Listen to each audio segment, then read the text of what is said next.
এই মহা পুণ্যমিলনী 2025 SSC batch 2019 ননতলা উচ্চ বিদ্যালয়ের সকল ছাত্রছাত্রীর উদ্যোগে আয়োজিত আজকের এই পুণ্যমিলনী অনুষ্ঠানে সম্মানিত সভাপতি এবং সম্মানিত অতিথি এবং সামনে সিনিয়র শিক্ষকদের এবং আমাদের যারা বন্ধুবান্ধব আছে সকলের প্রতি জানাই আমার ধন্যবাদ ও সালাম।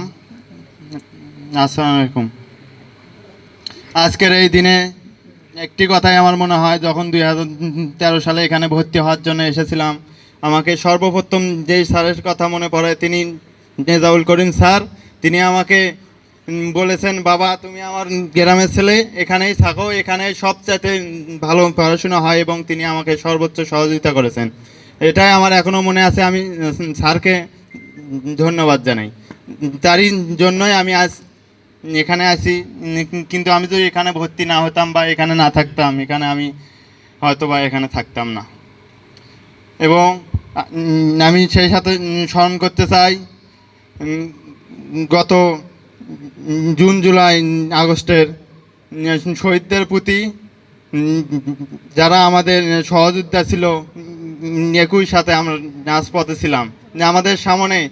আমাদের সামনে কত শিক্ষার্থীদের হত্যা হয়েছে খুনি হাসিনা,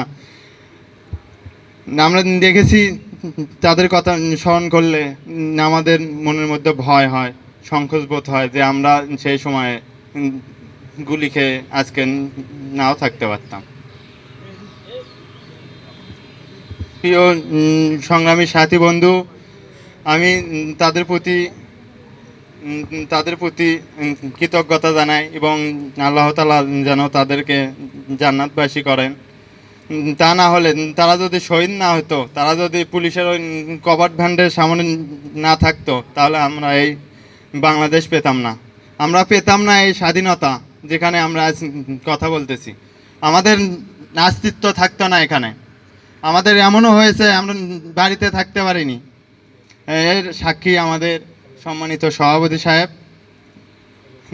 আমি আর কিছু বলতেছি না, গরম। এবং আমি শিক্ষার্থীদের কৃতজ্ঞতা জানাই, এবং যারা আমাদের স্যাররা আছে, ম্যাডামরা আছে, আমরা কৃতজ্ঞতা জানাই। যদি আমরা ভবিষ্যতে কিছু করতে পারি, আমাদের সব সময় আমাদের অর্জনগুলো স্যারদের পায়ে আসে আনবো ইনশাল্লাহ। আমাদের অর্জন সবসময় স্যারদের পায়ের নিচে থাকবে ইনশাল্লাহ।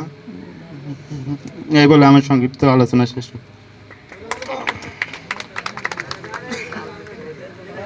ধন্যবাদ পারভেজকে। পুনর্মিলন, পুনঃ মানে হচ্ছে কি আবার, মিলন মানে আবার দেখা। তাহলে আবার